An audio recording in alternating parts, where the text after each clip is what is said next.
A spoonful of sugar helps the podcast go down. We need to start taking screen caps of your face whenever you hear. That is really fitting that you would choose that song because I am like, here we are sitting next to literally all of my medications because I am recovering from... Okay, so last time we recorded, it was before my surgery. I had my surgery, it went well, and I am like recovering. I'm getting back to normal now, and so it's just funny that you would do a spoonful of sugar helps the medicine. Like, okay, good one. To be honest, that was a complete spur of the moment. I was originally going to do Strangers Like Me from Tarzan, but then for some reason, well, because I'm looking at this schedule for Disney, and I saw Mary Poppins, and then I'm like, I guess I was going to go with Tarzan because, you know, for me it's a summer movie. Okay. Because I'm like, yo, it's adventurous. That's a summer movie. I'm surprised that you would even do that, because you're always talking about how you dislike that soundtrack. I mean, it's good. It sounds good. I just hate how it's Phil Collins talking over the movie. That's the best part. But it doesn't work. What? That's not how Disney musicals work. Excellently. It was never a Disney musical. It was never never supposed to be a Disney musical. It's just Rosie O'Donnell singing. Yeah. Why is she the only one? I just want one scene, a bunch of the animals, one of the animals to just turn and go, and what the F is that noise? I just realized we never made an intro. Welcome to the Disney Desk, everyone, the most magical podcast on Earth. Yes. Carter back again. Sydney back again, and minus one gallbladder, I believe. Minus one gallbladder plus a chihuahua. And also, yeah, we added a chihuahua. We thought the audience would appreciate a chihuahua. But this is like Full Metal Alchemist, where you have like, you have to sacrifice something to get something. So we're like, all right, what can we give up that's not going to put us out if we get rid of it? Well, I guess we can survive without one gallbladder. I don't need that gallbladder. Yeah. Yeah. You know, it's fun to be back, get a regular schedule. We're trying to be consistent with this. Now that we have like some time off, now that it's summer, we're trying to like crank these puppies out while we have time to, and edit them together into things we can work with later. Absolutely. So we got some fun topics, some out-of-the-box topics for this week. Out of the box. What was that? What channel was that? That was Disney. That was Disney? That was when Disney was Playhouse Disney, and not Disney Junior. Oh my god, I completely forgot about that. You did? Really? For some reason I thought it was PBS, but then I'm like, that was a little high rent for PBS. Yeah. I'm surprised they still do Arthur. Animation's expensive. I'm surprised they still do Arthur, but I'm kind of really glad they do. We've gotten our best memes from Arthur. Yeah. The meme culture wouldn't exist without Arthur. Partially, without Arthur, so thank God for Arthur. Oh, God. Speaking of memes, I'm sorry to interrupt, Go ahead. I just had this epiphany. I've been working on, I actually finally got a job as a, I don't think I can say what network, because I don't remember signing a non-disclosure, but in case I did. Yeah, I feel like I would have had to for this job. Yeah. Let's just say I am looking at, the presence of a major broadcasting network on various platforms. And for some reason, I decided to look at Fox just to see how all of their analytics looked. And I got to The Simpsons, and you know what I realized? Bart Simpson might be the original meme. Yes. Like, do the Bart man. I didn't do it. El Barto. Like, yes. He was a meme before the concept of memery was even existent. Exactly. And a chihuahua just leaned against their microphone. This chubby chihuahua is kind of putting a little damper on this. This is not your show. I honestly find it soothing. It is nice, yeah, a little therapy dog for this. But she's trying to get us to, like, rub her belly, but she's, like, leaning on our little desk thing, and it's like, oh, but this isn't affecting the sound. Okay. Yeah, it's probably fine. It's probably fine. She just wants love. She just wants a little love. She's sitting, and also, we, in terms of other Disney news, in terms of personal, you got a new coloring book, I believe. I got a new coloring book, yeah. Even though I'm like 21 years old, my mom just adult decided coloring to books are a bring thing me. now. This is not an adult coloring book. This is an adult coloring in a coloring adults book. Color. Like, that's a thing people do now. That is. It says suitable for 2+ years. Yeah, exactly. You're over 2. I mean, think. That's true. I don't remember. No, wait, I was at your 21st birthday party. Yeah. We just discussed this off camera. So, this is a nice coloring book, though. I was going to say, the drawings are very nice. Yeah, it is. And it has, like, a little sentence. on each drawing. Aw. A part of me kind of wishes Moana was 2D. No, I like it in CG. No, I do not wish it was 2D. Yeah. Well, that's a discussion for another day when we do our Why Don't We Gush About Moana and maybe Princess and the Frog yes, cast. We will do that. That is a promise. That will happen in the future. Okay. All right, we should probably get the All right, let's ball start rolling. with what we were trying to do here. Okay. All right, we're going to take a quick minute pause, give you guys a little rest from all that epic discussion, and then we'll get into our first topic.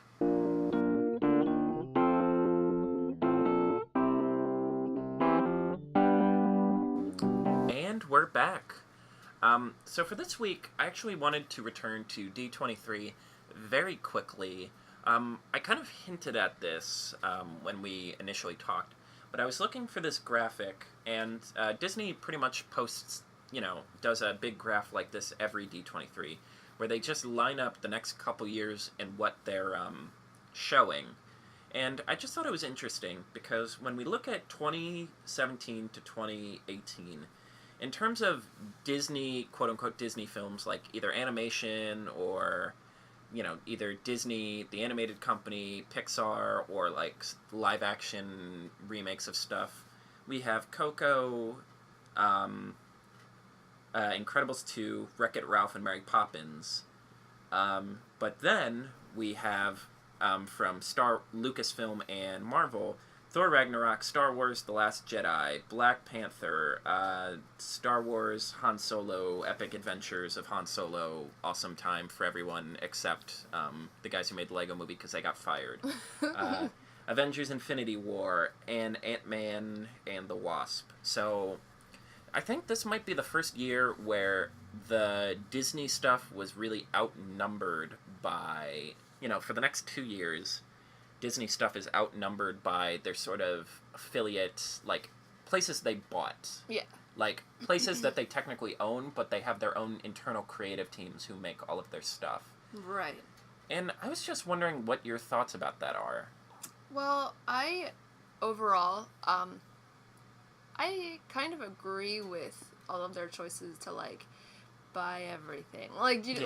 Because I think that the things that they chose to own have potential for, like, Disney magic. Like, do you remember, like, last week when we were talking about things that, like, feel so full to the brim of, like, magic? Like, they pick things that are literally, like, their own universes. Yeah. And I feel like if they could have Harry Potter, they'd have that, too. Yeah. Do you know what I mean? Like, things that, like, they could take this thing that's already, like, its own mystical, like, magical thing that people are already obsessed with, and, like, we can make this, like, beyond fathom. Like, something that has its own, like, little culture. Exactly, yeah, exactly. And then we could make this larger. Yeah. Like, I guess I agree with that. I agree with it from a creative standpoint. I do feel like these brands really, even if they're not necessarily Disney, they can fit into the Disney mold. Exactly. Like, they're for everyone. Right. They're, they have rabid fandoms. They're fantasy. Right. And I mean, like, when I'm really talking about, like, I'm not just specifically talking about, like, them being considered Disney movies, but, like, as far as how far they stretch their movies over the entire brand of, like, what they do in the theme parks, what they do in their stores, like, what they do, like, how they can sell these films in, like, the most magical Disney way. Yeah. Like, I think they chose the perfect places to do that. It is hard to see all the concept art they're doing for the Star Wars, like, big place they're building in Disney Park and not get a little, like, yeah, right. Yeah, and I get it from a business side in that, like, Disney has been trying really hard for forever to sort of get a boys franchise. Okay, right. Like, they tried to bring back Tron, the Pirates of the Caribbean films were a thing for a while. Right. John Carter was an attempt, Lone Ranger was an attempt. And then I think they finally hit that epiphany of, why don't we just buy them? Because on paper, traditionally, Marvel and Star Wars are considered male geek fandoms. Right. And, but, in the age of social media, we've realized, no, that was never the case. There was always a rabid, like, female fandom. Yeah, absolutely. Like, so, they ended up scoring even bigger than they probably intended. Right. Originally, they're like, well, this will be, like, the boy alternate to the princess lineup. Like, you know, this is the thing we sell to them. Right, okay. And then it just turns out it's like, no, this is also for everyone. Right, exactly. And boys can like princess stuff too. Yeah. I mean, they always could. I don't know why we thought that in the first place. Right, okay, yeah. But I don't know. I guess the purist in me gets a little upset where it's like, you know, Disney's this sacred thing. It's this very specific thing. It's this kind of and, you know, over time that's obviously altered and expanded where I used to be like, Disney is hand-drawn, 2D, musical, princesses. And obviously that's been slowly broken over time where it's like, no, they can do like a buddy cop movie and they can do like this video game parody pastiche and you know, they don't all have to be hand-drawn. Right. And I guess a part of me just worries that we're soon going to get to a point where the animation department is considered secondary. Okay. And to be fair, we've gotten close to that before. Yeah. The Mm-hmm. rise of Pixar, like when Pixar was really like on its roll of like hit after hit after hit, you know, Disney's animation department became like an afterthought for a little bit. Right. Or like in the 70s, like 60s and 70s where Walt became really obsessed with the live action stuff with like Mary Poppins, where for him it's like, well, you know, I love the animation, but these live action films, that's the art I'm making. Oh, okay. Right, yeah, that Pixar age, I have that. Yeah. I called it the Pixar Renaissance, actually, from 2001 to 2009. Monsters, Inc., Finding Nemo, The Incredibles, Cars, Ratatouille, WALL-E, and Up. What a lineup. Like, boom, boom, boom, boom, boom, like one after the other, yeah. Yeah. When Cars is the worst one there, and the worst you can say about Cars is it's comfy, that's a pretty good... right. Yeah. I mean, and honestly, you're probably, you know, you're even more enriched in the history and, like, lifestyle of Disney than I am. I guess I'm just curious, do you have that worry that someday, like, there'll be even less of a Disney presence here as they... Because these Marvel movies, they're going to keep making money. They're progressively, like, they managed to turn the, like, you know, the dying Spider-Man franchise... I know. ...into, like, something pretty financially viable again. You know, and Star Wars, even a spin-off with a weird title like Rogue One made $1 billion. Like... I honestly don't feel that way. Because I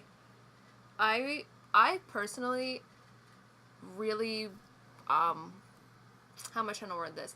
I feel like I can really embrace all of the changes that Disney is making. At least right now, I can. When I see like this lineup for, I mean, what's the year projected? 2017 to 2019. Yeah, that looks fine to me because I guess I don't know why because they're gonna be fun. Because they're gonna be fun. Yeah, like I said, I don't think Disney will do them wrong. Like, you know what I mean? I don't think they will be less Disney. I think that's what I was trying to say earlier. Like, Disney can like buy something and then turn it into Disney. Like, do you know what I mean? And like, and you can really believe that it's a Disney thing. Yeah. Like, so as of right now, I don't feel like I just don't have that worry yet. Yeah. But I can see what you mean, and I feel like perhaps maybe one day I will. Yeah. I mean, I guess the thing is, it's like, I guess this is more a long-term fear of mine, because there was this expression someone brought up that the WWE came up with, when you're hot, you can do no wrong, and when you're cold, you can't do anything right, where it's like, you know, right now, we don't notice any problems or worries because things are fantastic. Pretty more successful, yeah. They're hit after hit, they're making money. My worry is just if they run into a slump, what's gonna happen? Like, which ones are gonna get the axe? Which ones are gonna get boosted up to shield the company? That sort of thing. Yeah. I don't know. I mean, honestly, when I first thought of this topic, I guess I was a little upset, but then I thought about it, and I'm like, at the same time, this makes me more comfortable about the animation department. Okay. Because, you know, we've gotten to one or two times in Disney's history where it looked like their animation department was going to die. Just get killed off to save the company. Right. You know, after Black Cauldron came out, you know, they sold off the entire, you know, the studios they'd been using since Walt was there because they just needed the money. Yeah. In the early 2000s, you know, they just started producing less and less as Pixar took over. Pretty much. I don't honestly, and everyone's like, well, when is the second Disney Renaissance going to end? When are they going to make a bad movie? And I'm like, I don't think they're going to make a financially unsuccessful, like, and even if they do, I feel like we're protected from that now because, Marvel and Lucasfilm are the financial cushion. Right. Because the example I always turn to is John Carter. That was the biggest financial disaster in Disney's history. People were saying it would take 3 to 7 years to recuperate all the money from that. But that same summer, the Avengers came out and got all of that money back because no one expected the Avengers would be that big. Right, yeah. And I've had that realization, and they've had a couple other big bombs. Like, Tomorrowland was also a big bomb, but no one thought about it because they just got Star Wars, and it's like, well, that'll recoup the money. Exactly. So they can take all these risks, they can keep the animation studio going. And in a way, that's kind of exciting. I feel like we're going to be able to see them, like, try a lot of leaps because they never have to worry of, oh, if this bombs, our company might die. Right, right. Like, there's a lot of animation studios where if they make one bad film, then they're in a situation, they're like, we're not going to have the resources to make another one. Right. Even DreamWorks has gotten dangerously close to that in the last few years. Oh, puppy. I mean, do you have any other thoughts on top of that? Not really, no. I mean, I like hearing you listen to I like listening to you, talk about this, but I really don't have too much of, like, a strong opinion on this, actually. Yeah, I mean, I don't know. For me, I just thought it was an interesting discussion. Right, it is. Even then, it's worth noting, the 2019 side, we get Dumbo, unannounced Disney Toon, Toy Story 4, Frozen 2, Mulan, and The Lion King. So we're, they're just they're backloading them. Right, yeah. And, the force will be balanced eventually. I think so.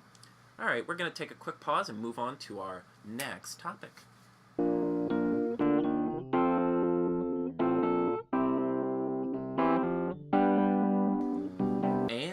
Back again.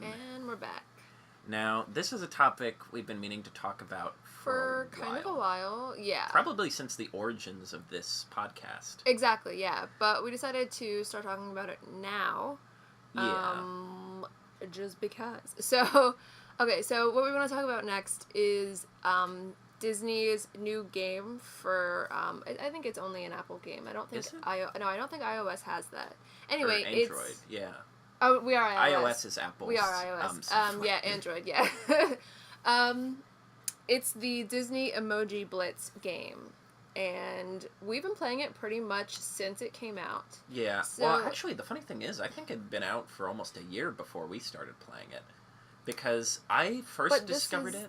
Like, they just had their year, though. Oh, yeah. Oh, that's weird. Because I started playing it in September. Yeah. So it was only a couple months old when we started playing it. It must have been. Yeah. And you started playing it, I'd say, like, maybe a month or so before I decided to start playing it. Like, I think, I remember when I first saw it, I was in Times Square. I go to Times Square a lot. Mm-hmm. And there was just they have a giant LCD screen where they advertise stuff. Yeah. And they were showing this, one of those color swiping games called Disney Emoji Blitz. And I downloaded it and quickly never did anything else for it. Yeah. So I don't even really remember. I remember like seeing a lot of ads for it, like when going through my phone.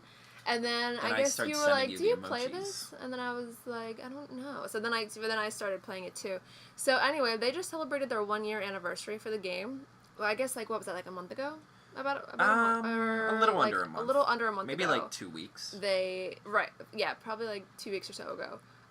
They celebrated their 1-year anniversary of the game being out. So basically, this is like your like Bejeweled style your color Candy matching Crush, game. right? Where you have to like match the. So for those of you that don't know, I'll just go through how you play the game. So you play with these emojis. Are supposed to look like emojis. They're supposed to look like Disney characters that look like Apple emojis, pretty much. So, like, they have, like, the cute faces. Like, first of all, this this game is, like, adorable. Like, that's a lot of the appeal for me, like, is that even the parts that make me cute. Furious, I can't are, hate like, because adorable. It's charming. Right, yeah. It's, like, so endearing. I just can't even describe it. But it's, like, all these little Disney characters from, like, all different movies, and, like, even Pixar characters that just, like, look like... a few live action. Oh, yeah. A few live action, too. Not too many, though. That's like a new thing. But they still have pulled it off. And so there's cute little emojis, and they're all over the board, and you have to match groups of 3 or more to clear as many emojis off of the board as you can within, like, the time that you have to do it. So, and there's a lot of different, like, challenges that you can play, and a lot of different, like, high scores that you can beat. And, so before I get into what I, like, really wanted to talk about today about the game, I need to, like, explain a little bit more about how you play it. So, well, do we also just want to give our general thoughts about the game, too? Sure. Okay, let's do that first. Yeah. Honestly, I love it as someone who loves collectibles. Yeah. And as someone who likes theming, like, certain characters have certain things, and, like, you know, the aesthetics of how they transfer characters onto these little emojis. Right, right. I love it. As, like, a service, it drives me kind of up the wall. It is one of those free-to-play games. You don't have to pay to get it. Right. But it has an economy system. Like, this has sort of become the default for most iPhone games that are free. Where it's like, you have a currency, which is gold, that you can use to buy, like, boxes. Yeah. You can't just buy any emoji you want. You have to buy them in these silver or gold boxes. You have to earn them after you, like, save enough coins after you play enough games. Or you can unlock certain boxes from events. Like, they'll have a Little Mermaid event. They'll have, they'll do villain these special events. game events where, like, pretty much you have to earn all of these, like, things. But it's gratifying. Yeah. It's gratifying, and I like that they give you enough currency if you play regularly that's not too bad. Yeah. But it also... Some of the bigger events where you can get very specific emojis, like, for example, currently there is a Sleeping Beauty event where you are competing against Maleficent, and you can unlock her or Sleeping Beauty or Prince Philip, I think. Is it? Philip. I always forget the guys' names. Yeah. Or Sorcerer Mickey for some reason, which is just Mickey. Really? Yeah, it's just Mickey when he gets the wizard's hat from Fantasia. Right. So to sort of incentivize you to get further, there's these diamonds that you can pay actual cash for. So it'll be like, hey, you're stuck on this part. Well, you know, if you buy enough diamonds, you can skip over this. Or, hey, you know, these certain emojis help you out. Why not buy a diamond box with some gemstones? And the game really is front-loaded in that way that sort of forces you... It doesn't force you, but it really encourages... I mean, compared to some other games, I think it's alright, but there's always that niggling, like, hey, you know, this would go so much easier. If you just gave us $3.99. Yeah. And while I've managed to get a lot of emojis without buying anything, and that has a gratifying feeling, just on principle, I hate that kind of economy. Yeah. Because, I don't know, I just find it cynical... And I hate that people design games around that, like, making people spend money after money. Right. And just, like, I'm really into game culture, and, you know, they refer to people who spend a lot of money in emojis like on apps like that as whales, and I'm like, God, that's a disgusting term for it. Right. I mean, for me, as someone that has... Like, I'm not a gaming person in the least. Yeah. And as someone who has played Kim Kardashian Hollywood religiously at one period of time in my life, I sure did, not ashamed of it. This game actually, like, feels really, really good. Like, I feel like there's a lot of freedom compared to that other game. Like, that's the only the only other game I have to compare it to. And I think it's even a little better than Candy Crush, and what Candy Crush gives you. Yeah, no, Candy Crush is evil. Like, the company who makes them are sinister, horrible people. Right. Yeah, I mean, obviously it's on a sliding scale. This is one of the better ones. Right. And also, to defend it, I also like that one of the big selling points is when you unlock emoji, you don't just have it to play with in the game, you also have it on your phone to text people. Right. And they come with little variants, like different expressions. Exactly. And, like the hard eyes, the frowny face, the happy face, the crying, laughing face. Like, the challenge with a lot of these iPhone games is you hit that point where you're like, what am I doing with my life? Exactly. Whereas this one compensates that, where you get actual, tangible rewards for things. Yeah, you really do. Out of curiosity, how many emojis do you have? I have no idea. I don't have a lot. I mean, like, well, I have a lot. I just don't think I have as much as you do. Yeah, I've gotten a little. I get a little. Yeah, you play much more than I do. I will say, if you get far in the events, you do get a lot of coins. Like, after God, after the not the Cars event, the one before that. After they had an Ursula event, I believe. I ended up being able to buy 4 boxes, which was pretty rad. There was one event that I got super far in, and I don't even remember which event that was. Let's see. How many coins do you have right now? I have 12,000. I have... Oh, look, I'm winning. Okay, I have 5,104, but I just recently saved up 50,000, and I, like, spent them both, which is how I got that Fozzie Bear and that thing. So, and, like, that's the thing, like, it's... Like, I feel like this game gives you a lot, like, about, like, the coin system. Like, I feel like it's super It's way easy. more generous than most of them. It really is, yeah. And I like that the coins actually have value. Right. Because in a lot of the games, they'll make a currency that's pretty much bullcrap. Like, it's not you know... It's just to trick you into thinking you're making progress, where it's like, no, there's actual tangible benefit to using this. Right. What's your high score, as of right now? My high score was 4,500,000. Oh my god, are you kidding? Well, I wasn't even paying attention to the score, because it was during that last event, and I was so... The Steamboat Willie event. Right. I was so in the zone getting the little unlockables, that I didn't even think about it. That's nuts. I hate that they reset... Yeah, I wish they saved them on, I wish a they separate saved, sheet. your all-time high score, because, right now, my high score is only, 651,000. But, like, I have gotten, 1 million at one point. I got to 1 million. And, like, so I wish I could, like, save that, but, like, I can't right now, so. What's your favorite emoji in terms of design? Ooh, let's look at them. We have both of our phones out right now, like, doing this. My favorite emoji to look at, I don't have her unlocked yet, but Jasmine. Oh, I actually have Jasmine. Pretty. I was gonna say Jasmine. Really? She's of all the princess ones, she's the cutest. She is, like, super cute. They put these cute little earrings on her. Like, she's looking fierce over here. She has the little rosy cheeks. Yeah, she's cute. Yeah, I would go either I also love the Tinkerbell. Oh, yeah. Or Mushu. Oh, Mushu, yeah. Yeah. Okay, like, what's your... Joy. Okay, like, your favorite emoji to play with? Like, the most, like, gratifying emoji for you? For me, the most gratifying to play with is either, Elsa, because it's my most powered up one. Yeah. Or, I'd probably have to go the combination of Moana and Maui. Moana... Well, I just love Moana as a character, and I also love her ability is so... It lets you... Because each emoji has a special power. Right. Some of them are very similar, but they, like, are aesthetically different. Right.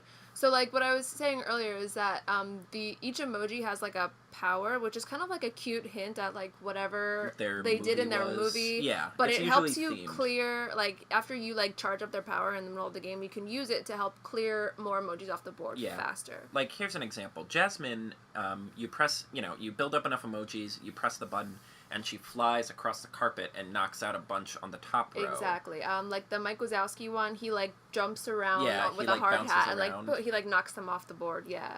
Genie, who's one of my other favorites to play, he's probably the one I play with the most. Yeah. He does this little thing where he transforms certain emojis into other genies, so you can rack up like combos and stuff. I don't have that one. Let's see. There's a Pluto, and he just like licks up the middle of the screen, and like they like disappear. Yeah. And don't worry, we're building up to something with these powers. Oh, yes, this is important, so don't forget about that. Yeah. My favorite emoji to play with is Anna. Well, I have two. Anna and Stitch are, like, the most gratifying to, like, because they be, like, wiping stuff out. Like, so for me, those are the two most fun. Well, okay, like, what's your least favorite emoji to play with, where you're like, wow, this is pointless, and I, like, don't appreciate this? To be honest, I like how all the villains look. They do these villain events where you can specially unlock them, and so far I have Ursula, Jafar, and Captain Hook. Yeah. I love them all aesthetically, but they all have a very similar power where they, like, send out, like, these beams across the board and, like, take out, like, a handful of emojis one by one. It's just not as gratifying as it should be. These are the villains, I know. My least favorite to play with is Minnie Mouse. It's not gratifying at all. Okay, all Minnie Mouse's power is that, like, she'll, like, randomly, like, choose a bunch of emojis and they get little heart eyes, and, like, the emojis don't disappear off the board. You still have to clear them yourself. They just are worth more coins. Yeah, like, it just gives you more coins when you do, but, like, the emojis don't go anywhere, and it confuses the hell out of me when I'm playing, because I'm, like, expecting the board to, like, look different, like, afterward. I'm expecting some big change to happen, but, like, all the same stuff is there. It just confuses me. So, yeah. Yeah. You good?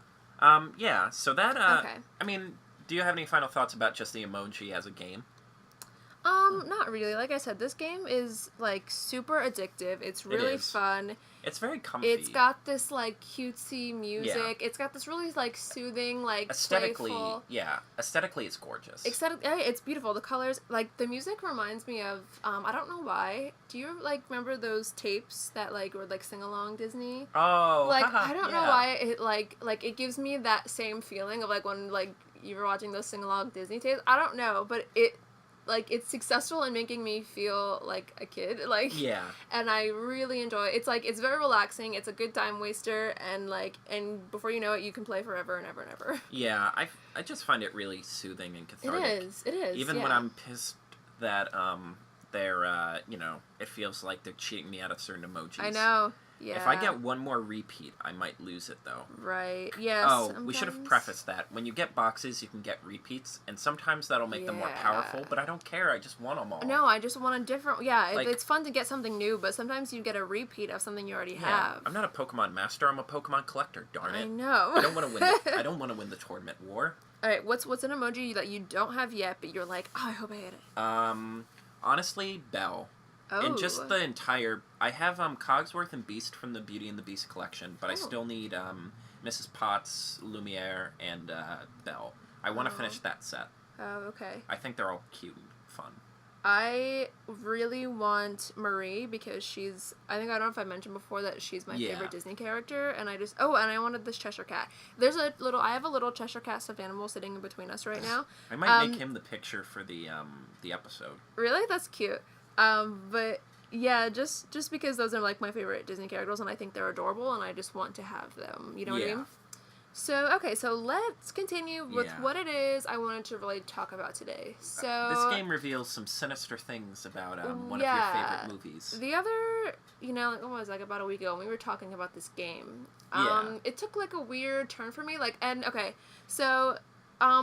As you're playing this game, when you start out as a beginner, there's, like, a certain, like, group of emojis that they give you kind of right out of the gate. Yeah, like to the sort Mickey of Mouse. Explain how the Donald economy works. Exactly, right.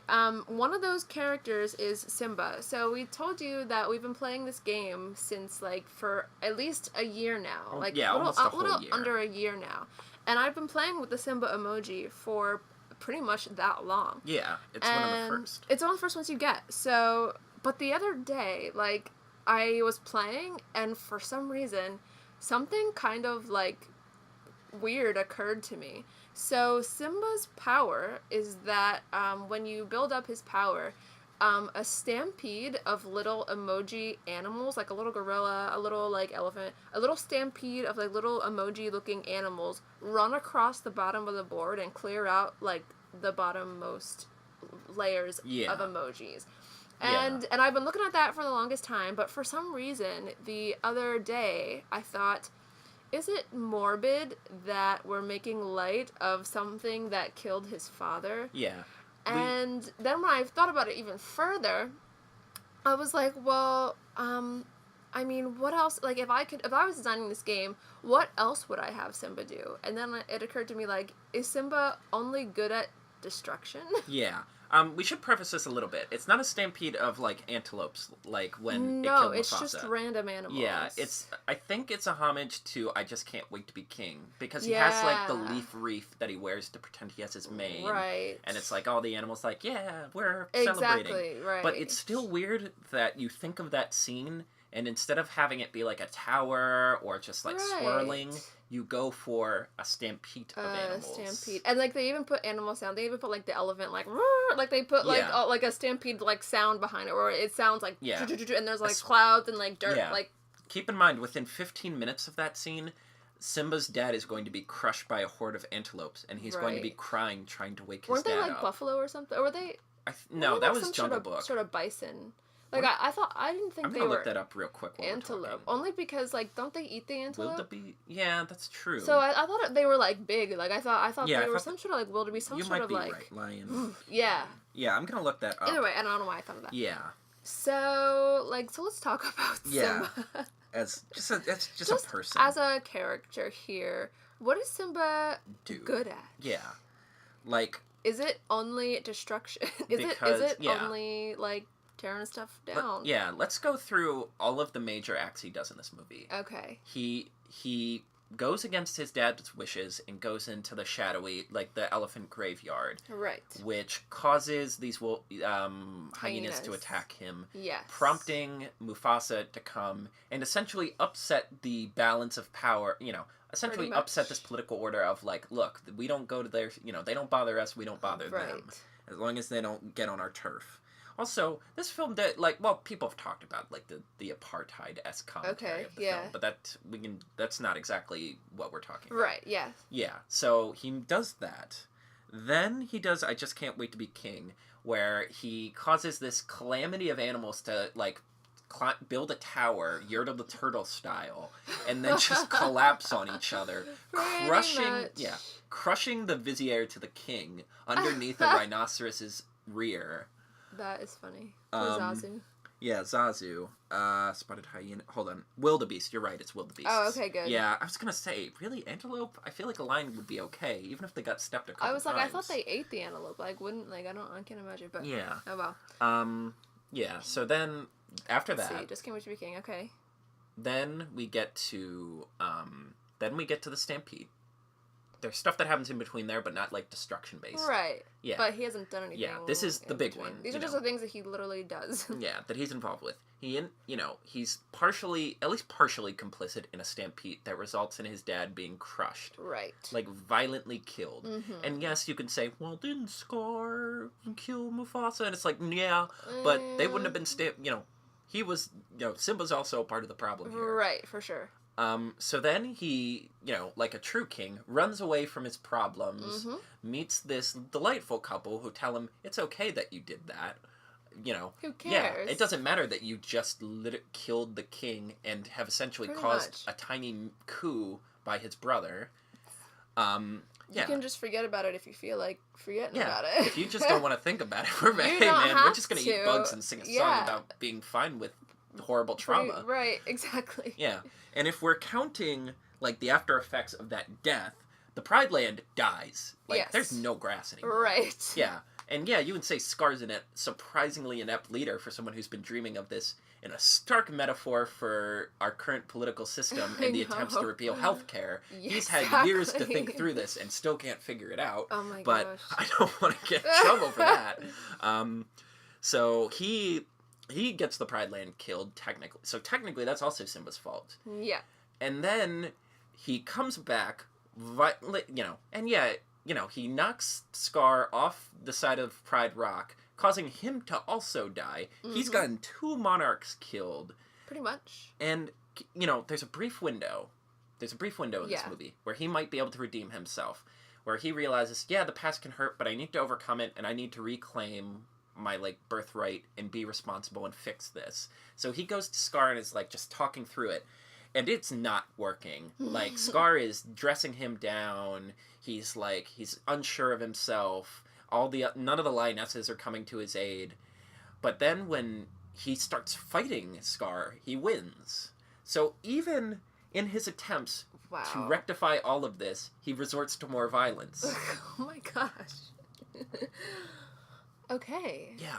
All of this... So that's the life of Simba. Yeah. And I guess the point we're trying to make is, we thought, Sydney started this whole train of thought that we got on, like, when we were doing this over Facebook. Right. The train of thought started at this idea of, isn't it kind of tasteless that the Disney emoji Blitz people would think this is cute. Yeah, thinking it's cute to reference a horrifying murder. Right. But instead, we are having this reflexive instead, they are prophets warning us of the dangers of this crazed lion who got blood on his hands at a young age and has never stopped his ceaseless love of destruction. Oh my gosh. And I guess the question is it deliberate, or has he convinced himself, like, what, is he intentionally evil? Is he sociopathic in the sense that he believes he's the good guy? Or is he too dumb to realize what he's doing? For the, like, 20 years in line years, this film takes place. I think he's too dumb. I think he's too stupid to be to be purposefully Zazu didn't do a good job teaching him. No, Zazu's not good at anything. Yeah, which we established in our first episode. Which we talked about before, so, okay. Yes. But is that enough to declare him innocent of all charges? No. Is incompetence or ignorance a defense in this case? I don't know. I'm just like, this is devastating. Like, this is just very depressing. Like, I know the movie Lion King, and I've never really laid it out like this before. And I, like, thought of this. Like, and I'm like, well, just damn, set us on a path. I was right. Like, yeah. Like, I guess, you know, like, I feel like a lot of people have come at Lion King over the past, especially when it re-released on 3D, just to discuss, you know, a lot of backlash in terms of, you know, it plagiarizes Kimba the White Lion a little bit, sort of some of the racial caricatures that are in it, which I'm like, yeah, but it's still not as bad as Aristocats, which we need to have a discussion about that someday. Aristocats? Yeah. Just, I feel like that movie gets a lot of free passes for some really heinous stuff. You know what? All right, pause this discussion. In Aristocats, there is a bit during Everybody Wants to Be a Cat where a Siamese cat with buck teeth, a pan hat on his head, and buck teeth plays chopstick. Yeah, they Mickey Rooney. They Mickey Rooney the hell out of that. I'm gonna think like, what? I forgot all about those He plays chopsticks with literal chopsticks. Oh, I forgot. And talks in like the, oh, no, I'm not doing it. I'm not getting in trouble for this. Gosh, yo, And my thought along with so many Americans, have forgot the way we treat Asian people. Yeah. And my thing is just like, okay, Song of the South gets erased from Disney canon. Lion King gets heat for having Whoopi Goldberg doing her kind of shtick. Yeah. Yeah. But this is okay. Whoa. No one talks about this.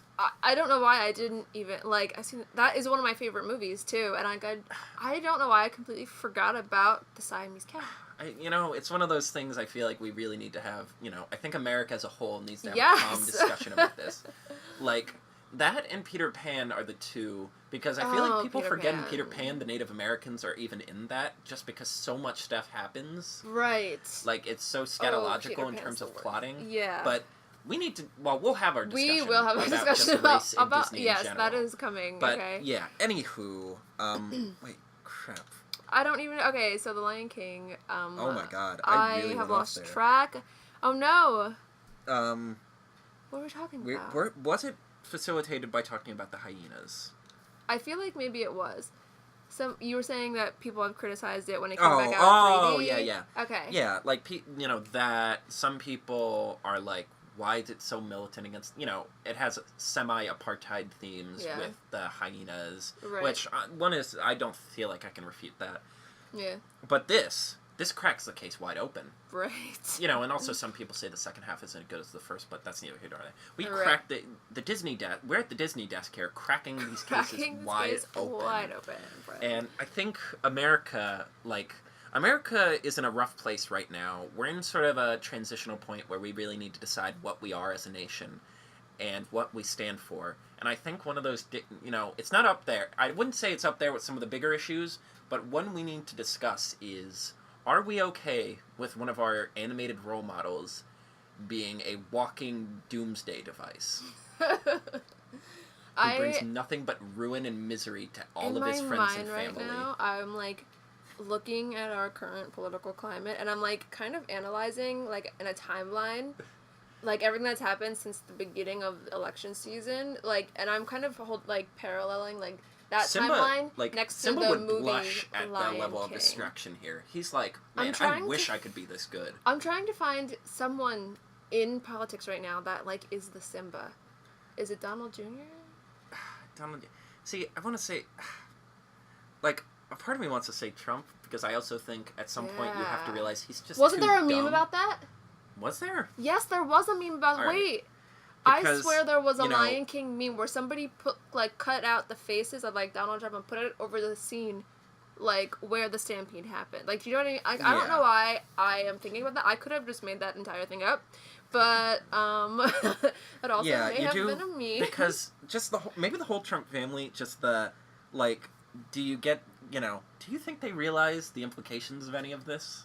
That sort of thing. No. Yeah, it was, he held up someone's kid. Oh. That's what it and Yeah. No, I don't know why. And Mitch McConnell's scar. Because he had 7 years dreaming of what he would do when he had power, and then just immediately crashed and burned the whole thing to the freaking ground. Pretty much, yeah. Yeah, so to hastily chasse off of that sticky subject, I feel like, you know, we'll take our Pulitzer Prizes in the mail. Exactly. Journalists. Yes. Exactly right. All right, I think we're gonna take a quick break unless you have anything else to add. No, we should take a quick break right now. We'll close out that one having bit on top. You make of that what you will. Yeah, take that information. And, hopefully you sleep tonight. Yeah, and we'll be right back.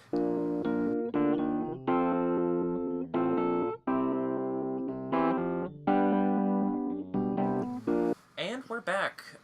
We have one more topic for this week. Yes. In light of a recent film that came out. Mm-hmm. Not a Disney film. Not a Disney film. Not a good film. Not a good film, if the critics are to be believed. Which I think they are. Yeah, I think on this one we can all take a safe assumption. That this sucks. Yes. The film, of course, we are talking about is the Emoji Movie, which... Hooray! Yay! One of my favorite reviews for this said it is the perfect film for 2017 because we don't deserve better. We really, truly do not. It currently has a 0 on Rotten Tomatoes. There is the chance that it could come in third this box office weekend to Atomic Blonde, which has been overperforming, and Dunkirk, which I actually just saw the other day. Okay. And for some reason, just looking at this, I described recently The Grinch as the ultimate stereotype of Hollywood taking dreams and ideas, crushing them into a fine powder and snorting them off and I'll stop that second part because this isn't that kind of podcast. The other podcast I was on was, but this one I feel like is slightly more wholesome. But this movie might be up there just as like... Well, you know why? You know why this came out when it did? So me and my brother were discussing this, and what people discovered is that no one has trademarked the term emoji. Oh. You can't trademark the term emoji because it technically falls under the category of language. Right. Which, in terms of, like, trademarking and copyright, you can't trademark language because, we use it every day. Right. So, essentially... Someone finally realized this and was like, there's going to be a gold rush to try to get this movie out because, pretty much. It's a brand name, easily recognizable brand name that you don't have to pay for. Right. Like, it's Nirvana for, like, a company. Right. And I guess this inspired me to think about, would Disney... Well, it's kind of a two-phased thing. Would Disney ever make something like this? Sort of like a shameless, sad cash grab? Or... What would the closest equivalent in their history be? My immediate answer is no. Disney's done some kind of dumb thing. And by dumb I mean like pointless, we didn't ask for this, we didn't need this, why would you do that? But I don't think Disney would ever... Like, I compare the Emoji Movie to the Angry Birds movie. Yeah. To movies where they're like, ooh, what do people like right now? We can get SNL cast members to voice this. Yeah, we can get celebrities to voice act, and we can make references to Twitter. Funny. Right, yeah. And although Moana had a reference to Twitter. Yeah, but that part, that was the one negative thing. The one negative thing in the entire movie. But, so I do not think Disney would ever need to, like, reference pop culture for an entire film. To have an entire film they would never referenced around, it would be hard for them to get that desperate. Right, exactly. That's what I mean. Although, come to think of it, I can think of one film like that, but we'll get to that. I want you to finish your thought. No, that was it. Go ahead. Okay. The closest I think they've ever gotten... Well, I'll say, I don't think they'd make one now. I think the company is in stable enough place, and artistically, they've preserved their integrity enough. And, they make modern references and modern jokes. Oh, yeah, absolutely. But, they found a good balance between that timeless and modern sensibility. Even the Goofy movie, which was, like, the only film that they've... I actually wanted to talk about that in one of the other topics we were thinking up. Yeah. Just my dream for another modern Disney film, possibly Goofy or Donald Duck. But Right. anyway, yeah, even the Goofy movie, which is, like, really set in that 90s, like, modern lifestyle, right. feels timeless. It does. Like, other than even the Michael Jackson reference, because he's big enough that it's like, no, that's gonna last forever. Even the Pauly Shore character, it's like, yeah, well, that's a little dated, but that'll be fine. Right. When I think about, like pop culture references in Disney, like, immediately I think of Genie, who was just, like, one after the other, and it was like, why would we be referencing, like, all these things in the middle of, like, Agrabah in who knows what time period this is, but it doesn't need to make sense. It's Robin Williams. Yeah, you get away with that because you've designed a scenario in which that can work. Right, exactly. Like, you've established, like, they always establish this sort of modernist retro, there's always a sense of the modern, it's timeless but also modern. Right. In that, like, Agrabah kind of becomes like Las Vegas almost. Yeah. So it ends up working. So you can have this old and new. Exactly. But even in what is it? The Sword and the Stone. Yeah.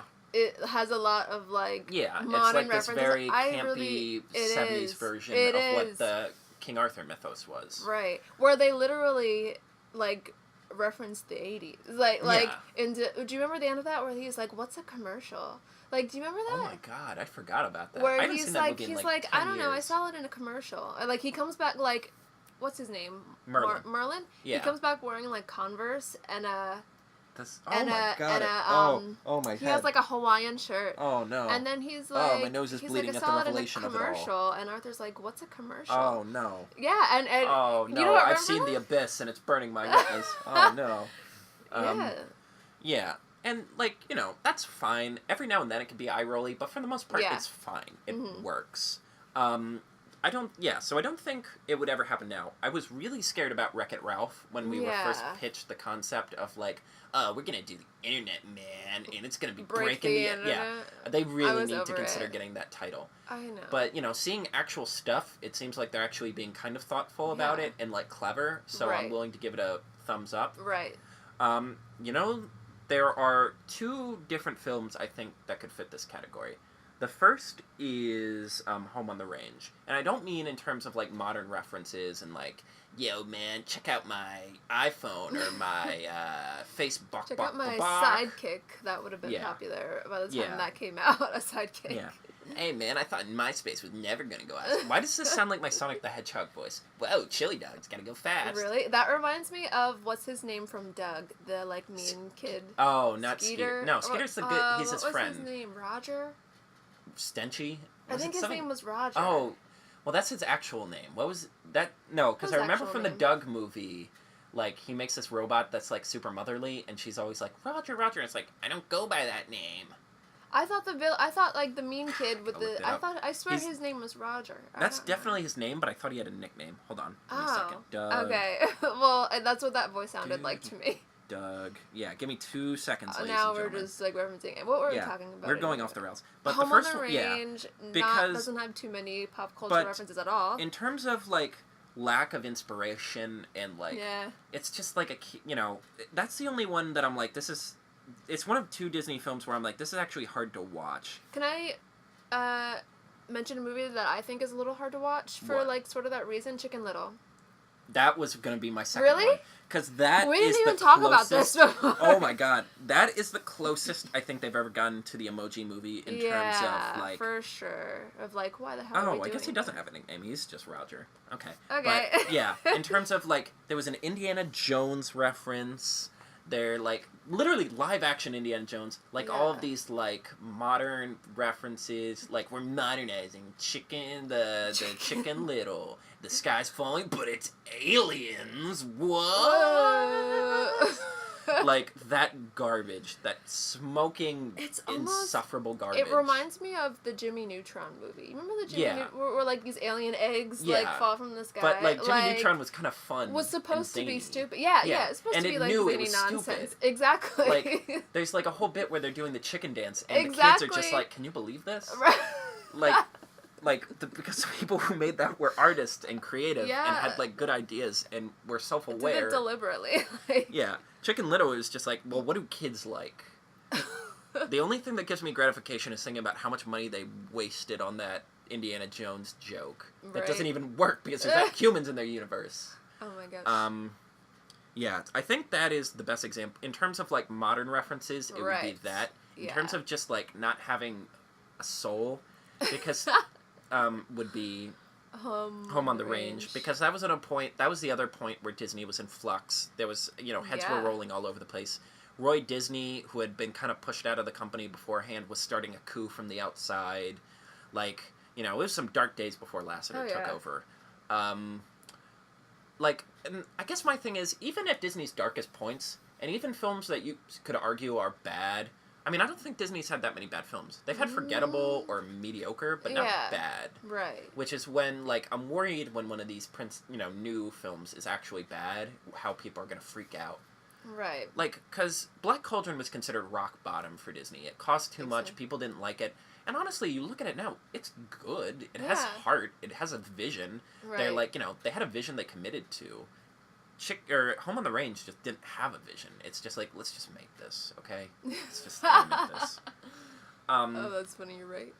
Yeah. Can you think of any others off the top of your head? Mulan 3. Yeah, like all of the sequels, pretty much all of the animated sequels, both, like, they have stupid references, and, like, there's no vision other than we realize we have the Ark of the Covenant here by making all of these. Yeah. I don't know. I really can't. There really aren't that many. Yeah. On paper, the extremely goofy movie, because, like, you know, it's like the X Games. Like, they keep referencing the X Games. I love the extremely goofy movie for that reason. Yeah. Because they're like oh, like, it's like kind of like Rocket Power. Man. Yeah. Yeah, it is Rocket Power. Yeah, there's like the weird. I love that that 90s humor, that good burger-ish. Yeah. But it commits to it so much, it ends up working. Like, it's charming. Exactly. Like, I'm like, oh, I love this film. Exactly. Yeah. And they kind of balance it out by having all of these really weird, like, things. Like, they just have a beatnik club where people are snapping. Right, or they have, and they're like smoking cigarettes, like, in this club, like, and like something bongos, that hasn't existed and like for they're about doing 40 poetry. Years. Or like the disco stuff. Oh, right, like, or like Goofy and that girl. Yeah. Like, if you listen to that in a board meeting, you'd be like, oh god, this is an emoji movie level disaster. But in practice, because they just commit to it, and Goofy's just that likable a character, like, it works beautifully. Actually, I wish they would bring back, like, a Goofy show. Like, DuckTales is gonna have Donald, which is fun. Goofy gets the short end of the stick. He needs his own, because even that, I think Goofy specials have always been the best. Like, all the Goofy Christmas stuff. Like, those have always been my favorites. Like, him and Max are fun, and they always interact with Pete. And they always have, like a dad, like, you know, they're like, oh, Dad, you're embarrassing. And their version of Pete, who's not, like, the villain, but just, like, this really, like slobbish, like, rich guy, American. You know, slightly upper middle class guy who just loves to burn his money on stupid things. Pretty much, yeah. The Goofy movie has a jacuzzi, and that always gets me. Pete just has a jacuzzi, and I love that. Right. But yeah, like, I like that new Mickey cartoon they have, but not enough Goofy. No. But yeah, so and again, I guess, you know, when you're an empire the size of Disney, you're never going to have to stoop that low to something like the Emoji Movie, where it's like, oh, Candy Crush. Oh, we're playing Dance Dance Revolution. Apparently there's a part where they're on streaming on Spotify, and someone goes, so this is Spotify. Like, I don't think it's ever going to get that bad. And I don't want poop jokes. I don't want poop jokes. I never asked for poop jokes, okay? Like, I don't want poop jokes, and I don't want Ian McKellen to tell those poop jokes. I don't want that, no. Wait, is it Ian McKellen or Patrick Stewart? Ian McKellen. Oh, God. Wait, hold on. I'm going to look this up. This whole podcast has been me saying something, and you'd be like, really? And I'll be like, yeah. And you're like, I'm going to look it up. And then you're like, you're right. Yeah, so let's see this one more time. Okay, one more time for the people in the back. Let's see. James Corden is high five. Stephen Wright. No, it's Patrick Stewart. Poop. What? Yeah. Well, I mean, they're besties, and they always hang out. I know, and they're like, they might as well be the Magneto and the Charles X. What is Christina Aguilera doing here? Everyone likes a paycheck. Everyone, in the words of Michael Keaton after Jaws 4, he's like, yeah, I never ended up seeing the movie. I did end up seeing the house it bought me, and that was pretty nice. That's really funny. And I'm like, good for you, dude. Good Just for own you. it. Own it. Yeah, I mean, I'm kind of mad about Patrick Stewart being in that, but at the same time, it's like, look, he does Family Guy and American Dad. He'll say yes to anything. He just likes being around. He does. And I kind of respect that. We that. like him around. Yeah. Like, he just likes being alive, and I kind of respect that of him. Mm-hmm. Yeah, so, I mean, I don't know. I thought that would be a fun, random topic of was fun. like, it's just hard to live in a world where an emoji movie exists, but I guess it's good we got it out of our system. Right. I was kind of worried, and just sort of sidetrack, I was kind of worried Captain Underpants was going to be that too, just like modern references, bro. Right. But it ended up actually being a super charming, endearing little film. I think Similar Diary to of the a Peanuts Wimpy movie. Kid turned That's into... the live-action version of that, yes. Yeah, like, I think it started out, like, really good and kind of pure in a way. And then I think it, like, slowly turned itself into, like, a Do you mean monster. the movies or the books? Or both? You could probably argue both. Well, like, both, but more than movies. More Yeah, than movies that they definitely did. Like, when they started, like, just cranking out all these, like, sequels, and They I'm like... just made one this summer. And yeah, no one knows with, about what's it. her name? Not Alicia Carr. What's her name? From Clueless. Alicia Silverstone? Maybe. I feel like I'm butchering her name, and I don't know why. It's not, like, the pronunciation, whether it's Alicia or Alicia. I feel like she's an Alicia. You know, from Clueless? Yeah. Okay, well, anyway, she's the mom. And, yeah, I've seen a couple previews for that. So, but I just feel like that became kind of a waste, like, really quickly. Yeah. Like, the first movie was good, the second movie, funny. And then I was like, we didn't need any more, that was it. We didn't need to see this anymore. This is done, we get it. We get it. It's over. Yeah. I mean, yeah. I guess the moral of this story is Disney's kind of like a cat where it always lands on its feet. Even in times where it should be a disaster, it usually turns out all right, except for Chicken Little and Home on the Range. Exactly. That was what we want to talk about. That's the thesis. Maybe...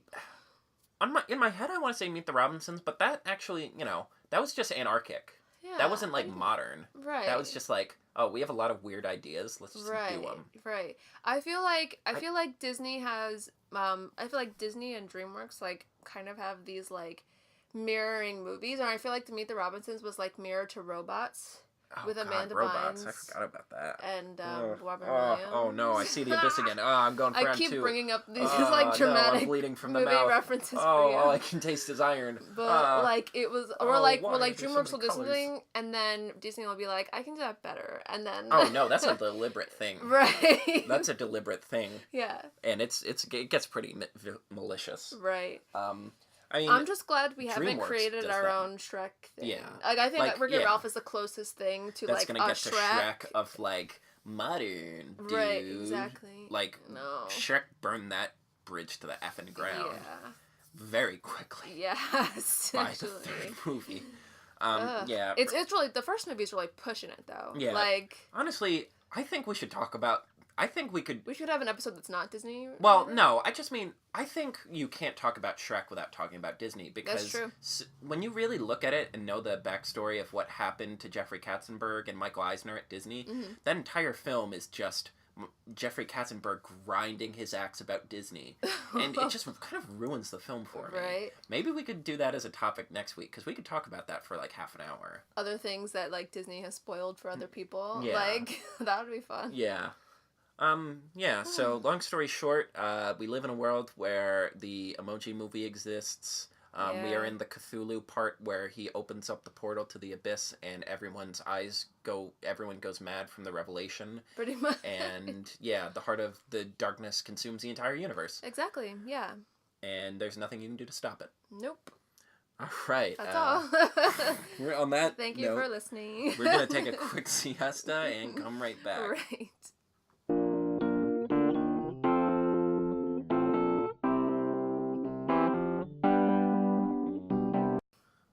All right, we're really happy that was a good episode, yeah. We're really happy about how this episode turned out. We had some japes, we had some jops. We had some tears, we had some laughs. We had some revelations about... we had some revelations about your beloved Disney characters being walking time bombs. We dipped our toe in politics and then quickly ran away. We talked about the heart of darkness that slowly festers in the earth and prepares to eat us all. Exactly. Yeah. So everything that you came here to everything hear. you expected the Disney Desk 2 to 3 episodes deliver. in, depending on if you count the pilot. Yeah. Exactly. I mean, only the Disney Desk can bring you this hard-hitting content. Only here, people.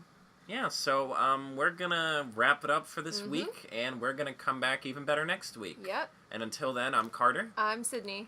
And stay magical.